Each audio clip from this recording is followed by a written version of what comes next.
La fracture au Kremlin prend de l'ampleur. L'élite russe s'oppose à la guerre et à la censure, mais Vladimir Poutine refuse catégoriquement de le voir. C'est pourquoi l'administration du président de la Fédération de Russie essaie de lui faire comprendre que la situation pourrait devenir incontrôlable. C'est ce qu'écrit aujourd'hui le Washington Post, qui a analysé les déclarations publiques et non publiques ainsi que les réactions de l'establishment politique russe. Et tout indique que l'entourage de Vladimir Poutine s'oppose de plus en plus à lui et à ses méthodes. Et il est important de noter que le Washington Post n'est pas le seul à en parler. J'ai déjà parlé sur cette chaîne YouTube d'un rapport des services de renseignement européens qui affirme qu'autour de la guerre, la sécurité de Vladimir Poutine a été considérablement renforcée dans un contexte de crainte de rébellion ou même de coup d'État. Je m'appelle Alexei Petchi, discutons ensemble de ce sujet. Mais avant de commencer, je vous demande de vous abonner à cette chaîne, de mettre un like et d'écrire n'importe quel commentaire sous cette vidéo. Si vous souhaitez soutenir le travail de cette chaîne YouTube, vous pouvez le faire en faisant un don via les liens et les coordonnées indiqués dans la description de cette vidéo. Или по QR-коду на ваших экранах, или же с помощью спонсорства на... En général, si cet épisode vous semble intéressant ou utile, à la fin de l'épisode, je vous demanderai de soutenir le travail de notre chaîne YouTube grâce à vos dons.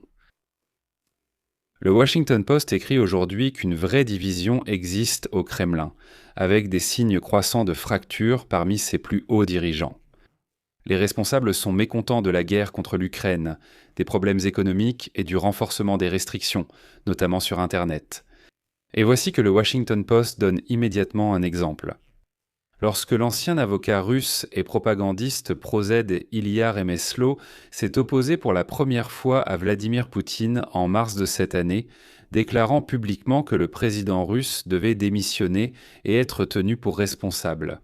Pour avoir qualifié le président de criminel de guerre et de voleur, les autorités russes l'ont rapidement arrêté et envoyé dans un hôpital psychiatrique, à Saint-Pétersbourg. Cet Ilya Remeslo a vraiment léché les bottes de Vladimir Poutine pendant de nombreuses années, soutenant la propagande du Kremlin russe, prônant la guerre contre Navalny et ainsi de suite. Казалось бы, ничего необычного. Le régime de Vladimir Poutine agit toujours ainsi avec ses critiques et son opposition. Le Kremlin fait toujours croupir ces gens-là en prison ou les élimine tout simplement.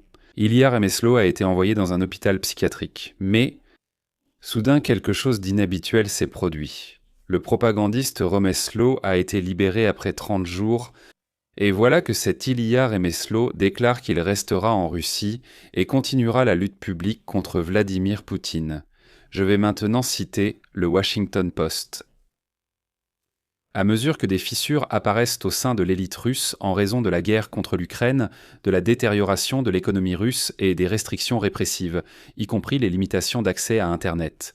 Le changement de position du propagandiste Remeslo et sa désobéissance ouverte et continue témoignent d'une division plus large au sein des plus hauts échelons du pouvoir du Kremlin. L'ampleur du mécontentement est colossale, a déclaré Remeslo dans une interview au Washington Post. J'ai l'impression qu'une partie du système commence déjà à travailler contre Poutine. En fait, cela ressemble à ce qui s'est passé à la fin de l'existence de l'Union soviétique, lorsque les gens détestaient le communisme et faisaient tout pour l'abolir. La Russie de Poutine suivra le même chemin que l'Union soviétique. Tout se répète, a déclaré Remeslo.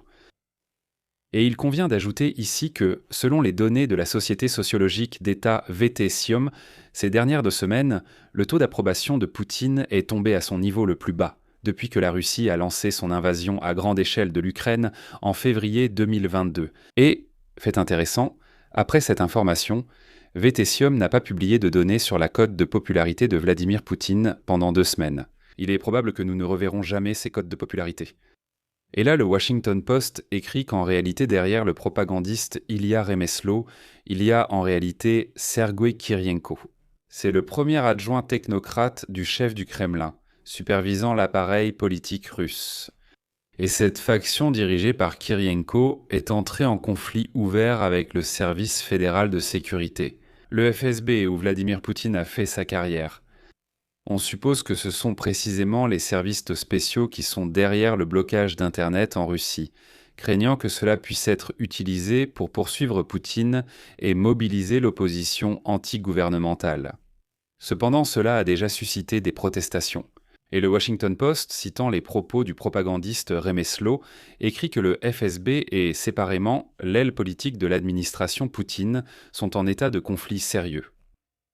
Le Washington Post souligne que l'escalade de la confrontation à l'approche des élections parlementaires de novembre rappelle la lutte pour le pouvoir au Kremlin avant la réélection de Boris Eltsine en 1996. À l'époque, les partisans de la ligne dure voulaient assurer le maintien au pouvoir d'Eltsine en instaurant la loi martiale et en annulant ou en reportant les élections. Alors que la classe des oligarques russes plus progressistes cherchait simplement à financer la campagne électorale d'Eltsine, à y investir beaucoup d'argent et ensuite à le contrôler. D'une certaine façon, l'histoire se répète aujourd'hui. Voici ce même Kirienko et son équipe qui essaient de convaincre Vladimir Poutine qu'il peut contrôler la situation dans le pays grâce à des techniques de manipulation politique. Et le deuxième service du FSB essaie de convaincre Poutine que la seule façon de stabiliser la situation en Russie, c'est d'utiliser des méthodes brutales et de resserrer la vis. De plus, à mesure que les drones ukrainiens pénètrent de plus en plus profondément sur le territoire russe, incendiant des raffineries de pétrole et des terminaux, mettant le feu aux ports, et voilà que cette semaine, des missiles ont commencé à voler sur 1000 km. De plus, des drones ont également frappé un immeuble de grande hauteur, à seulement 1,5 km du Kremlin.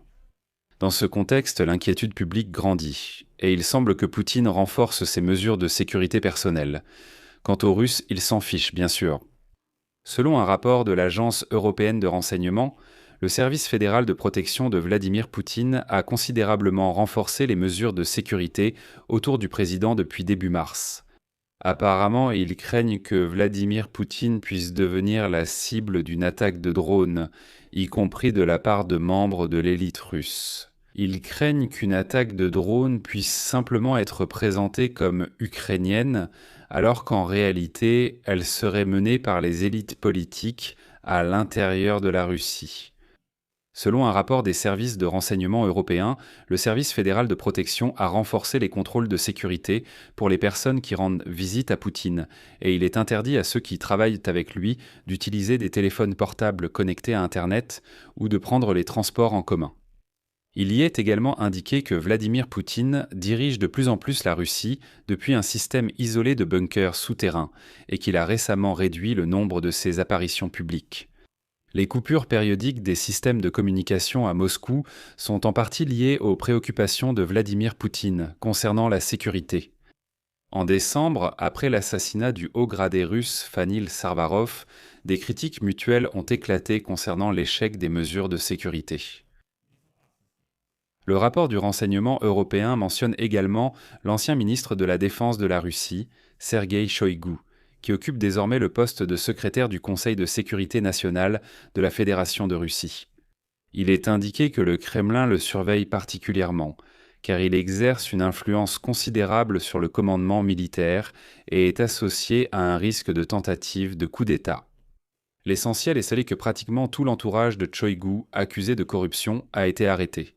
Shoïgu peut craindre d'être le prochain et, pour cette raison, il pourrait tenter d'agir de manière préventive.